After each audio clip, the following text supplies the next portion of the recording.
Olá, bom dia! Fundo de garantia para aquisição da casa própria. Nossa reportagem mostra as exigências para fazer o financiamento. O que pouca gente sabe é que mesmo quem já comprou um imóvel pode usar o FGTS para abater parcelas. Horta em casa. Dicas para acomodar as plantas nos cantinhos mais improváveis. Um concurso desafia arquitetos e designers a criar espaços diferentes usando tapetes orientais. E em época de Feira do Livro de Porto Alegre, o Imóvel Class TV foi atrás de dicas para cuidar dos livros com um escritor que também é secretário da Cultura. Como será a biblioteca de Luiz Antônio Assis Brasil? Fique com a gente, eu sou Lúcia Matos e o Imóvel Class TV começa agora.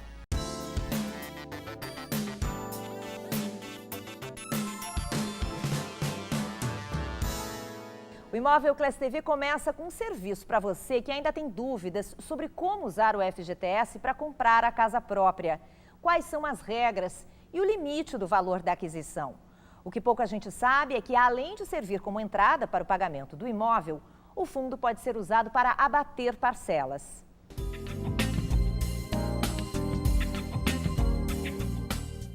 Quem mora de aluguel sonha em adquirir a casa própria, mas nem todos sabem que o Fundo de Garantia por Tempo de Serviço, o FGTS, pode dar uma grande ajuda para transformar esse sonho em realidade. O fundo de garantia ele tem um rendimento muito baixo, então a gente está falando na casa de 4% ao ano. Hoje a inflação é quase o dobro do que isso, então ele já está perdendo o poder de compra por estar lá.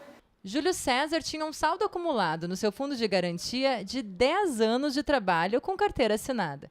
Na época, morava de aluguel com a esposa e pesquisou muito antes de fazer a opção por usar o FGTS. Do valor total do imóvel, 70% foi pago utilizando o fundo de garantia.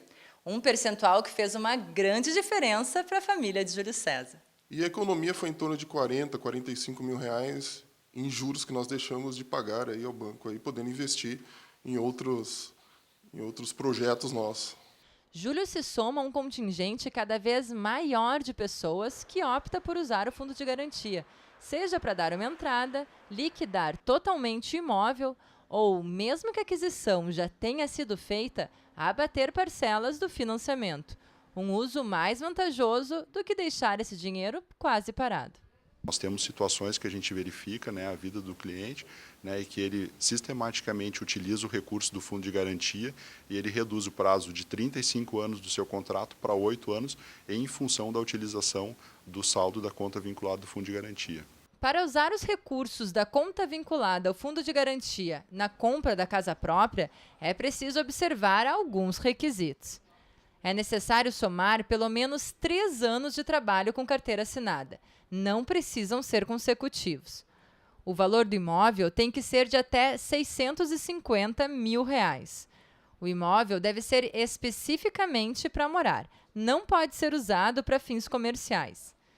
Você tem que morar na mesma cidade em que vai comprar a casa e não pode ser proprietário de outro imóvel.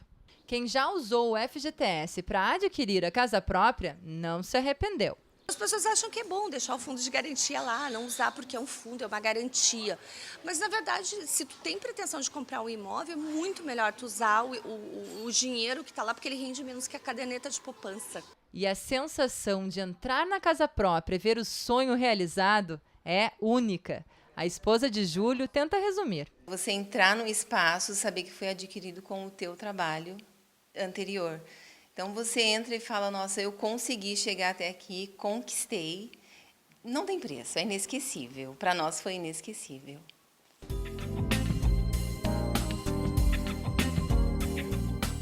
Dez arquitetos e decoradores e um desafio.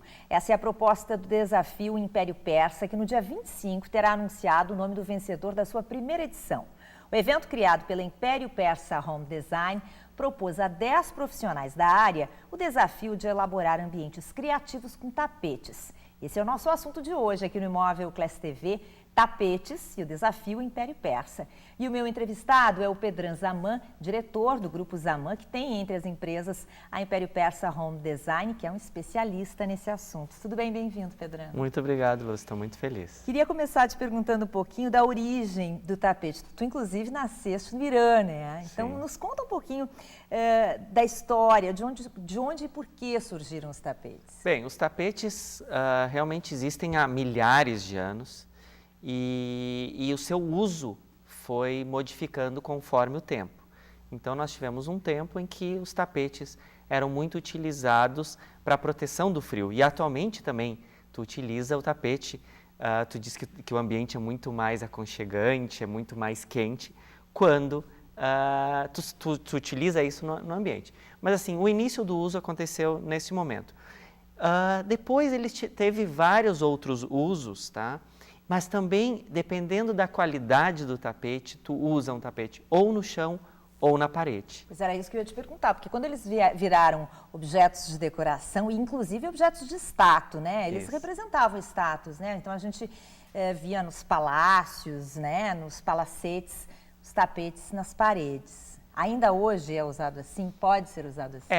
Atualmente se utiliza mais tapetes no chão e os tapetes na parede são os tapetes finos, que se utilizam muito de seda, em algumas vezes, Lúcia, se utiliza até fios de ouro. Então, esses tapetes não são recomendados ser usados no piso e têm o objetivo de ser uma decoração de parede. E os materiais que eram utilizados? Não só os que estão sendo utilizados atualmente, mas ao longo da história. Basicamente se utilizou sempre a lã de ovelha. Então, esse é o ponto-chave de um tapete. Então, se utiliza lã de ovelha, que é tingido naturalmente, e em cima disso é feito todo o procedimento de fabricação do tapete nó por nó. Então, nós temos essa lã. Depois de um tempo foi começado a utilizar seda e muitas vezes algodão também é utilizado. Mas assim, o processo básico de um tapete é lã. E ainda é lã. Ainda é lã, algodão e seda. E a diferença do feito manualmente e do feito mecanicamente? Isso tem uma diferença muito grande, inclusive no valor, né? Isso. Os tapetes persas são os tapetes que 100% deles são feitos artesanalmente. E por isso que eles têm toda essa fama, Lúcia, de tu dizer, eu tenho um tapete persa, porque realmente ele foi feito nó por nó.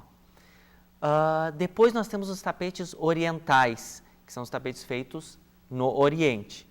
Então, isso pode ser tanto da antiga Pérsia, que também é considerado tapete persa, como também em outros lugares do Oriente. Que aí a diferença deles tu consegue perceber basicamente pela parte de trás do tapete. Então, quando tu vê que a parte de trás do tapete é muito parecida com a parte da frente, é porque há grande chance de ele ser feito de ele ser um tapete artesanal. Outro ponto é que tu olha a borda do tapete. Então, a borda do tapete, se ele tiver uma franja que for a continuação do tapete, que é a trama, e a borda lateral, tu vê que tem uma costura que é a continuação do tapete, isso foi feito artesanalmente. Porque normalmente o tapete feito à máquina é feito com aquele estilo meio overlock. Portanto, vale muito mais, Pedro? Com certeza, é infinitamente mais caro.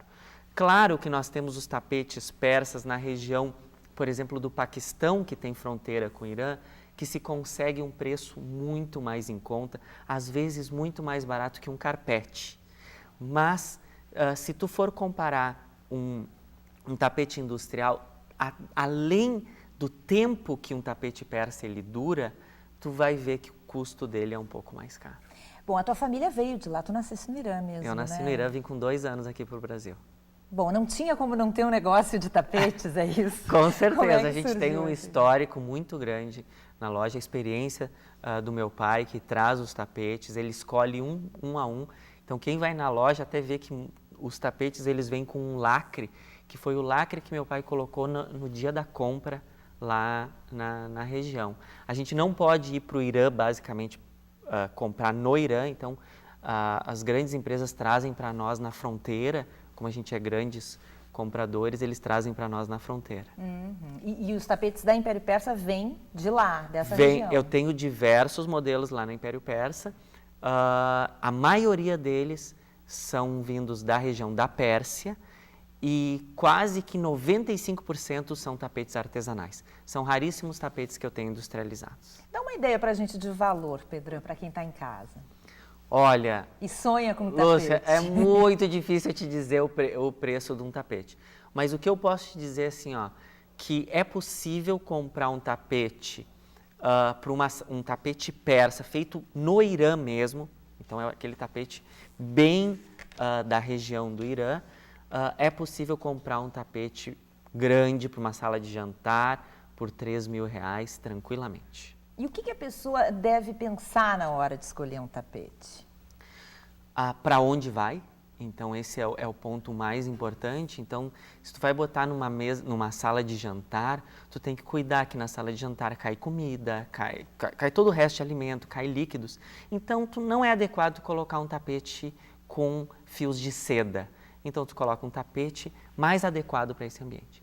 Agora, se tu tem um ambiente mais rústico, então nós podemos botar um tapete persa mais rústico na região perto ali da parte alfandegária dos portos, que são os tapetes com mais amarelo, mais vermelho, com mais marrom, que são bem interessantes também para esses ambientes rústicos. Mas depende muito do ambiente. E a contratação de um profissional de arquitetura e decoração é muito importante nesse momento. Para variar, né? Bom, em instantes a gente segue falando desse universo de tapetes, muito legal, né? Esse bate-papo hoje com o Pedram Zaman da Império Persa, pois depois do intervalo você vai saber o que os profissionais de arquitetura e decoração são capazes de fazer com os tapetes. E você vai ver também soluções engenhocas para cultivar uma hortinha em casa.